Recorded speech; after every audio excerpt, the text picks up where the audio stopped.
Hi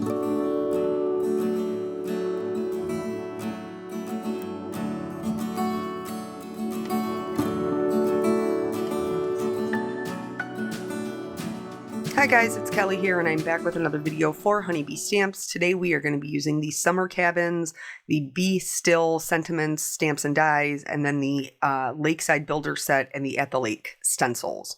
You guys know I am a huge fan of items that are versatile. We invest in these products and want to get the most out of them. So this is a great set you can really use for any season. And today we are going to take this lakeside scene to the winter because that's the season that I'm in anyway. I don't know about y'all, but I'm definitely in it. So basically, I wanted to build my cabin first. So I pulled out what I thought was all the pieces. I actually ended up missing one of the window pieces. But here what I'm doing is I'm just figuring out my color scheme. You can absolutely do this with just solid colored cardstock, but I wanted all of my stuff to be matchy-matchy. You know how I am. And so I decided I was going to do my lake house, this Uncharted Mariner, and then all of my accents were going to be in browns so that it would have like a cabin-y feel, but wouldn't all be just brown. Plus, I love a blue house. I love a blue anything, let's be honest. So here, I am actually going to end up cutting out the base of this cabin twice because the chimney and the porch are also included, and I wanted them to be brown, but I wanted the base of my house to be blue. So from there, they have a detail layer that is the roof and the sides of the house. For that, I'm using ground espresso. And then for everything else, I'm going to be using brushed corduroy. I wasn't sure about the trim on the house or the stone, like what colors I was going to do those. So I decided to do them in the brushed corduroy because I knew if I wanted to make them darker, it would be super easy to do with a Copic marker. So that was a pretty easy decision for me, and I ended up leaving the stone lighter and the trim darker. But yeah, you can totally do this out of colored cardstock. I just like my stuff to be very matchy. It's an affliction. I have it. I did miss one piece, which was the trim for the windows, and I will figure that out once I'm trying to build the whole thing, put the whole thing together. So I'm just taping these down. I will run them through my Spellbinders Platinum 6. And then I'm also going to, at the same time, cut out that lake scene. You can do this as a A2 size vertical card or horizontal, or you could do a square card. I'm going to do mine horizontal because I wasn't too sad about missing part of the sky. But I did want the full scene of the mountains and the trees, because that's really kind of what's going to draw us into this little scene card, you know, these majestic mountains and the lake and all of that. So I wanted all of that to be included.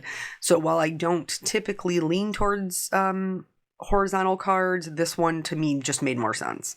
So I'm going to run that through, and then it embosses all of the details, die cuts the sky separate from the mountains, and then, you know, you can just piece those back together to do your stenciling, which is what I'm going to do. Also, you could color this by hand, like you could, it's all by hand. What are we talking about? We're DIY card makers. But you can do it with markers or colored pencils. The stencils just make it faster and easier. So I did one of these, not the cabin. Here's where I'm figuring out what I need to trim off. So I need to trim off the chimney, which is actually really easy to see because Honeybee does those lovely layers with all that embossed detail, which is really great. It's super easy to see where the house starts and the chimney ends. So I just trimmed off the chimney, and now I'm trimming off the porch. The rest of it doesn't matter because it's going to be covered up, but I'll still have the base of my house as blue with those really pretty embossed details.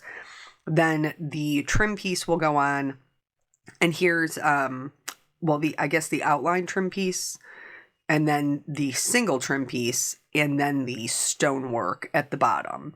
And I didn't love, like I said, you can see here, it's lighter. I didn't love that. And so I decided I was going to color the trim piece with a Copic. First, I went in with an E29. It was just a little bit too red for the ground espresso. So when I put it on there, I could see right away that even though it's hard to tell on camera, it really wasn't a great match. So I went back over it with an E59, which is a little bit more neutral, and that matched much better. Now we're going to be putting snow and stuff on top of this, so is it that big of a deal? Meh, probably not.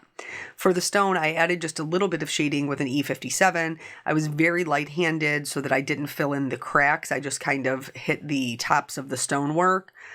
And then this part I started adding in some shading before I realized that I was missing a piece. You don't need to do that. Here's the piece I was missing, which does the trim for the top window and then the bottom 3 windows.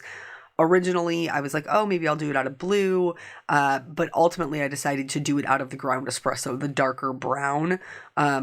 So I was like, oh, blue, yes, no. And then I was like, no, because then my top window will have blue trim and I wanted to have brown trim. And so I just switched it. It was fine. It was no big deal. And then here are those pieces. There's a single square, like open square, which is obviously for the one at the top, which is a single open square. And then the other 3 are exactly the same pieces to go with those 3 windows. Now, it does have little inset pieces. I did not put those in because I'm putting it into a scene, and so you'll be able to see my scene straight through the windows. And that made sense to me. Like if you had windows in the house, you'd be able to see your scenery outside of your window. But you absolutely could fill them in and then maybe just color them like a light blue to reflect the sky color. Or if you wanted to do a night scene, you could color them yellow as if the lights were on in the house. That would be super cute as well. And then I just went through and built this so that way it was done. I could set it aside and I could just work on the stenciling for the background. This, what I was going to say was I built this before, but I built it as like a shadow box where there was multiple layers. And that was for, what was that for? It was for my brother-in-law's birthday. So it was like back in July. But I really, really thought that this would be super cool as a winter card, and it did not disappoint. I'm really happy with the way that it came out. I love the color scheme, and honestly, come, spring or whatever, when I need another card, for me, these could be given to anybody, but they do tend to be a bit more on the masculine side. Really great for masculine birthdays. If you need a sympathy card, I would maybe leave the house off and just use the lake side. That would be stunning. But then, of course, you could do them for any season. And in fact, when this was first released, one of my teammates did it as like a sunset, and they did all like the colors of the sunset as they were reflecting off the water and stuff. That one was really, really something. I'm sure it took them quite a bit of time, but it was beautiful and well worth it. So now my little cabin is built, and until we get to the snowing, we're just going to set that aside. I am using my Altenew sticky mat to hold my die cut and my stencils. I had already, before I even started, I went through all of my distress inks, pulled out all my color combinations, pulled out all my blending brushes, so I was good to go. I chose to do a more blue greenish, so the Salty Ocean, but then Mermaid Lagoon and Uncharted Mariner. And you guys, if this isn't the prettiest mountain lake color ever, I mean, we might fight about it. It is such a beautiful color. Originally, I was like, oh, maybe I'll go with some purples for the mountains. I'm so glad that I didn't, because I love the way this one came out. I know that it's a lot of blue, but the way that it works with the white of the snow and the various green colors, I just madly in love with it. Love, love, love it. So yeah, the reason, and I may have told you guys this before, that I chose to do the lakeside one for my brother-in-law's birthday is because they grew up at the lake. Now, my family didn't do anything like that. Any of the trips that we ever took, my mom took us on, but we would always go to Florida to see my grandparents, or I've been to it was always to see family. I went to Texas to see my aunt. I've been to Georgia to see my uncle. That's pretty much what we did. Just a note on the ink blending, I am ink blending the mountain darkest on the bottom to lightest at the top. And then for the lake, I am ink blending it as if it has a center highlight. So it'll be lightest in the middle and the darker colors will be outside on the left and right hand side. I also did this twice. I feel like that gives me the best ink blend. Now, for some of the other areas, I didn't have to do it twice because they're smaller. This is just kind of like the largest expanse of stenciling that I will have to do. And then, like I said, the smaller areas, you can pretty much get really, really good coverage without having to do it 2 times. So for the mountain that's in the front, I chose to skip the salty ocean. I chose to skip that one, and I just did the Mermaid Lagoon and the Uncharted Mariner. You can still see that there is a distinct difference between one mountain and the other, and especially once we put the snow on. Inadvertently, when I put the snow on, I added like a third mountain, which wasn't necessarily my intent, but I do think it looks really cool. So this layer of the stencil has that second mountain, but then it also has the tree trunks. And then just so you know, like as I'm going through them, I do clean them off as I'm going, just so that way when I'm done, I can just put them back into their packaging and I don't have to worry about getting ink on everything else.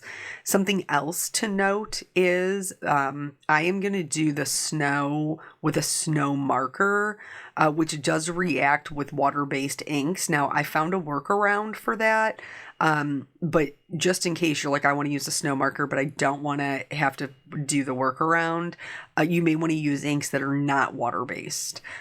So any other inks you have that, would probably work. I chose to do 3 different greens because I wanted there to be some differentiation. I knew that there was going to be lots of snow going on, but I wanted peaks of other colors as well.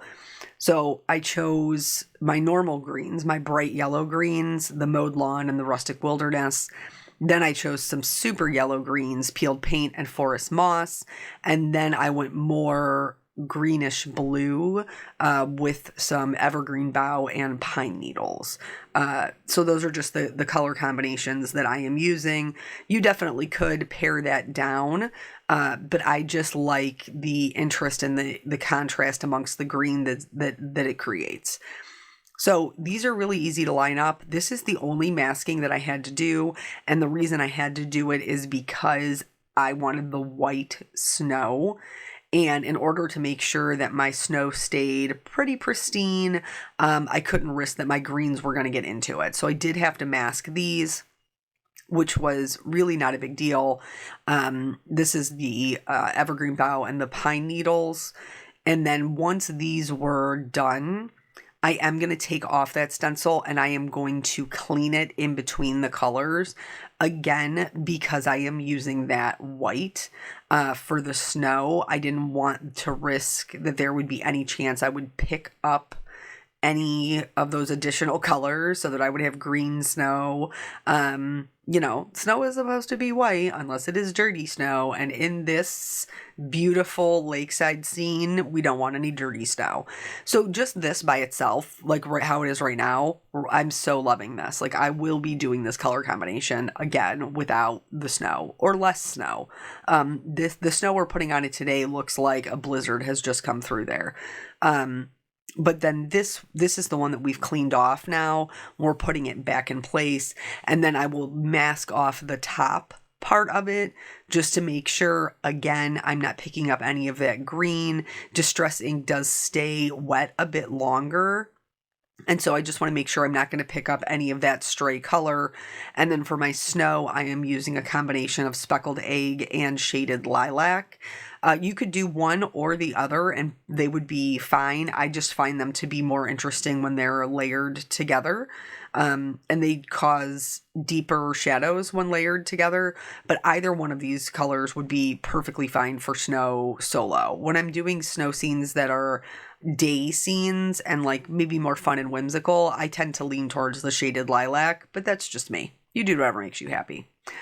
Then the last stencil has both the sky and that one last little piece of forest in the background. So I'm going to do the forest first because I already have this piece on my mat.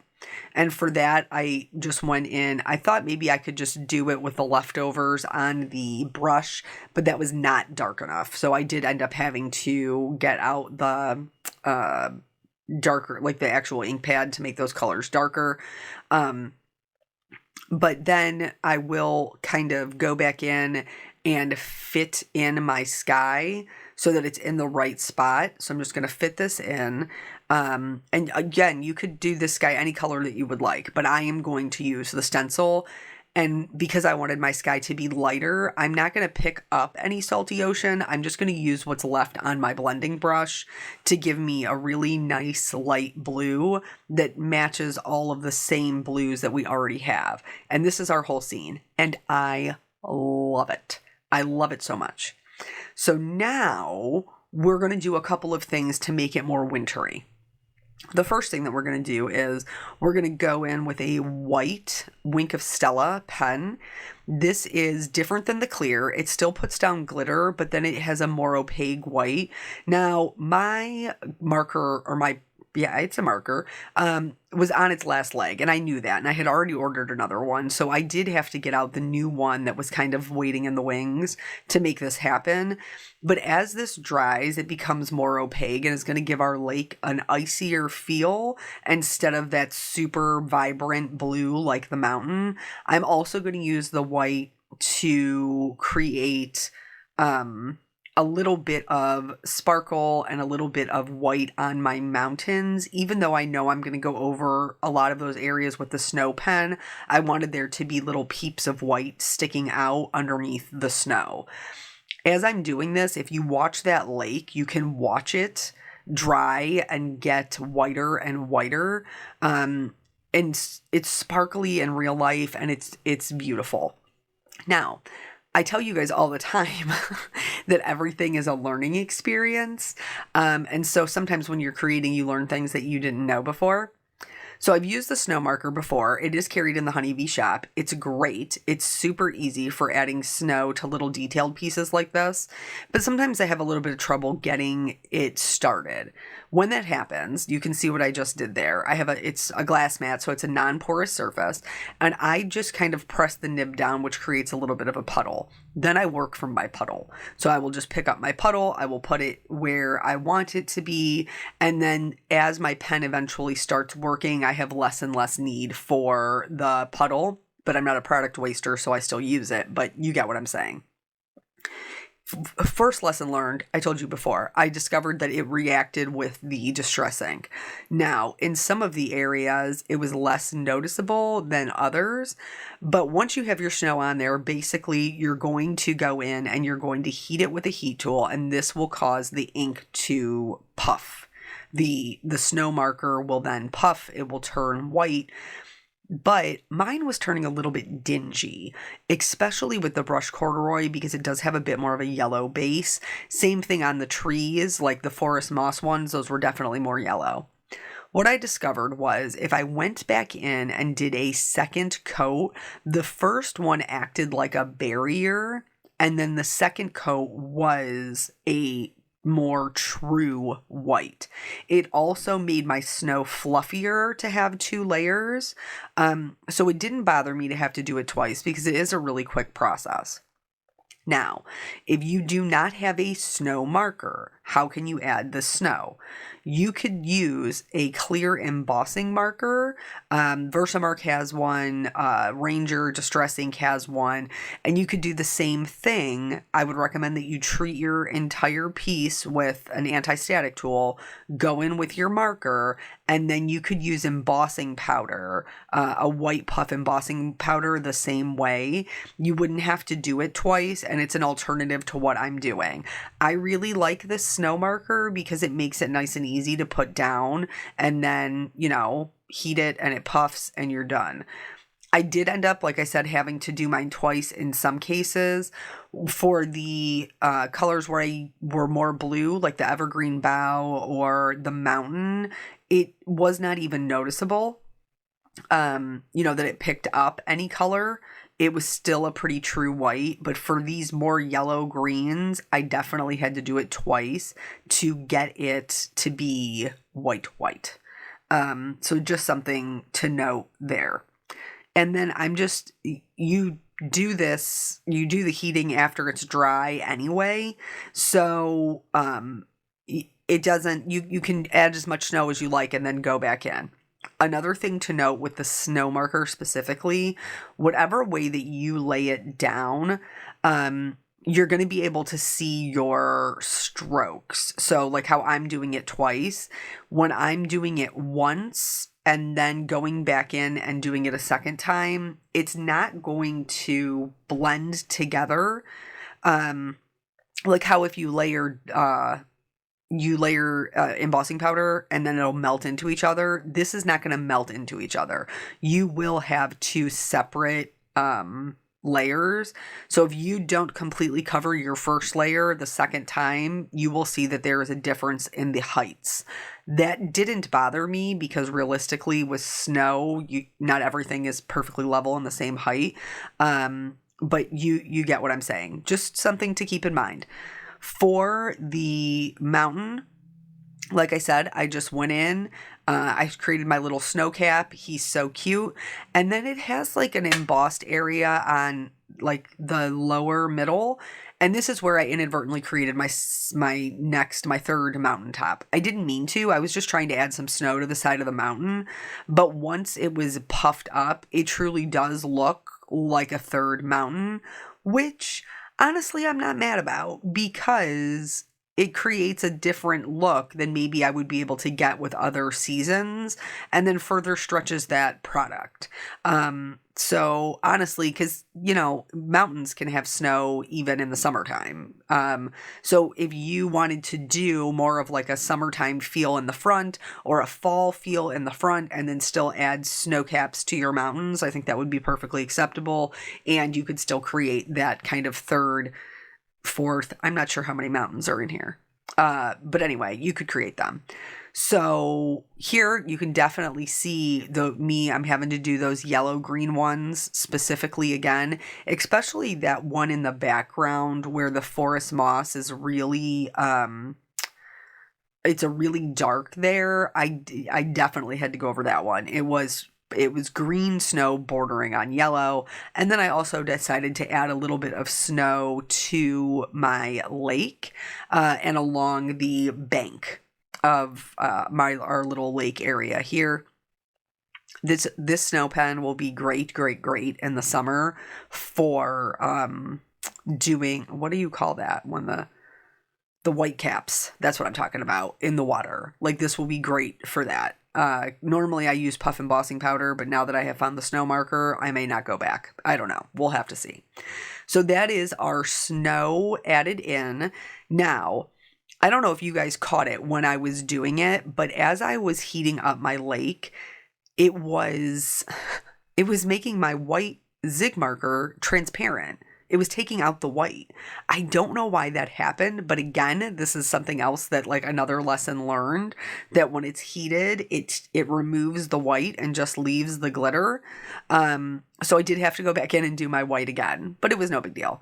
Now from here, really the only thing that I need to add is my cabin and my sentiment.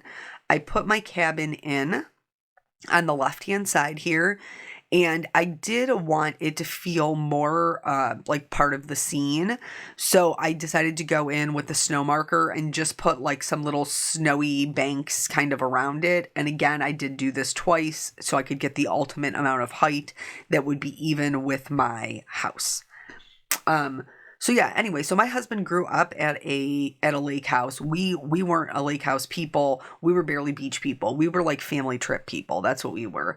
And he was at the lake house with his family. That's how they started that tradition, which is great. And hopefully one day we will be able to do that for our kids. Now, unfortunately, not at the same lake house. His parents chose to sell their lake house a couple of years ago. They are looking for another one. So hopefully they're able to find something that meets their needs, and then, we'll be able to take our kids to Grandma and Grandpa's lake house so that they could have those same memories that my husband got to make when he was growing up. But we will for sure keep taking beach vacations because this girl is a beach girl all the way. So here, just fitting that, like I've mounted the scene onto my card base. Now I'm fitting my sky into that, little open area. It all fits together like a puzzle piece, super easy. And then the last thing that we need is a sentiment. This is in the running. I cannot commit because it's too soon. But this is in the running maybe for my husband's birthday card. We'll have to see. So I chose the sentiment that easily could be turned into a birthday sentiment. And it says, wherever the year takes you, may it be happy. It's hard for me to commit because last year before, I didn't make him a birthday card because honestly, I didn't think he really cared. His birthday's in February, by the way. And then he was so upset because apparently he's been saving all of them, all of these years. Every birthday card I have made him, or anniversary card or whatever, he's been saving them. And so he was disappointed that he didn't get one that was made, and I felt terrible. So now I'm like, this one has to be extra especially good because it's being saved forever and ever. I didn't realize we were saving them forever and ever. I missed that memo, which is very sweet, and I felt terrible disappointing him. So I want to make sure I don't do that this year. So I just did this in white on white with the intention of going in and, again, matchy, guys, custom coloring the background to match the scene. And so because it's going to go in the area where there is like the blue of the mountains and the blue of the lake, I chose to do the blue, which was Mermaid Lagoon and a little bit of Uncharted Mariner, just so that it would kind of fit into those areas. I kind of wish I would have went a bit darker in hindsight. It's totally legible, but I almost wish that I would have went like the color of the house, just like a true Uncharted Mariner.